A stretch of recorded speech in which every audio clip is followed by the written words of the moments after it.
Hi friends, నేను miss వచ్చాను. ఈరోజు నేను మజ్జిగతోటి పుల్ల మజ్జిగతోటి మనం ఇలాగా ఉక్కిరిలా చేసుకోవచ్చండి. పిండి ఉక్కిరి అంటాం మేము. ముందుగా నూనె కొద్దిగా 1 స్పూన్ నూనె వేసుకోండి, ఎక్కువ అక్కర్లేదు దీనికి. అందులో కొద్దిగా మినపప్పు, తాలింపుకండి మినపప్పు, శనగపప్పు,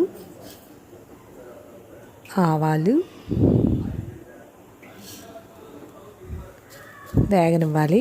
ఆవాలు వేసుకొని వేగనివ్వాలి.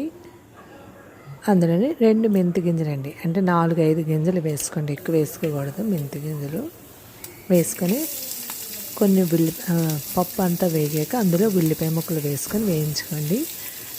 అందులోనే 2 పచ్చిమిరపకాయలు చిన్న ముక్కల్లా కోసుకొని వేసుకొని వేయించుకోండి. పప్పు వేగాలండి, శనగపప్పు మినపప్పు వేగాలి. వేగితేనే టేస్ట్ బాగుంటుంది, లేకపోతే పచ్చి టేస్ట్ వస్తుంది. అందులోకి కొద్దిగా కరివేపాకు వేసుకొని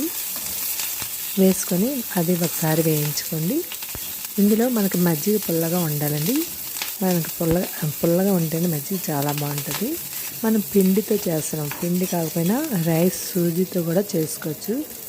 నేనైతే రైస్ సూజీది పెట్టానండి ఒకసారి. చూసారా, మజ్జిగ పుల్ల మజ్జిగ 2 గ్లాసులు పుల్ల మజ్జిగ అండి. నేను అంటే డిన్నర్ కింద చేసుకున్నాను. నేను 2 గ్లాసులు పుల్ల మజ్జిగ, 1 గ్లాసు నీళ్లు కలిపి వేసుకున్నాను. వేసుకొని టేస్ట్ తగ్గ ఉప్పు పసుపు వేసుకోండి. వేసుకొని మరగనివ్వాలి. పుల్ల మజ్జిగ 2 గ్లాసులు, 1 గ్లాసు నీళ్లు అండి, 3 గ్లాసులు మొత్తం వేసుకుంటే 1 గ్లాసు పిండికండి. గ్లాస్ అంటే నిండా పెట్టలేదు, బియ్యం పిండి అండి ఇది. అదే వరిపిండి అంటాం, బియ్యం పిండి అంటాం, రైస్ ఫ్లోర్ అంటారు కదా, అది రైస్ ఆట అదండి. ఇది వేసుకొని అందులోనే మనం మరిగాక, ఈ వాటర్ మరిగాక మనం ఈ పిండి వేసుకోవాలండి. చాలా సులువుగా అయిపోతుంది మనకి. బ్రేక్ఫాస్ట్కి కూడా తినొచ్చండి, చాలా బాగుంటుంది. ఇందులో ఉల్లిపాయ ముక్కలు వేసుకోవచ్చు. ఉల్లిపాయ ముక్కలు వేసుకున్నాం కాబట్టి ఇంకా టేస్ట్గా ఉంటుంది. మీకు ఉల్లికాడన్నా వేసుకోవచ్చు, ఉల్లికాడ ఉంటే. ఇలా వేసుకొని బాగా కలిపేసుకోవాలండి, ఉండ కట్టకూడదు. మనం కలిపేటప్పుడు బాగా కలిపేసుకోవాలి. ఇది కొద్దిగా ముద్దలాగా, అంటే రాగి సంకటలాగా ఉంటుందండి. ఇది బటర్ సంకట అంటాం.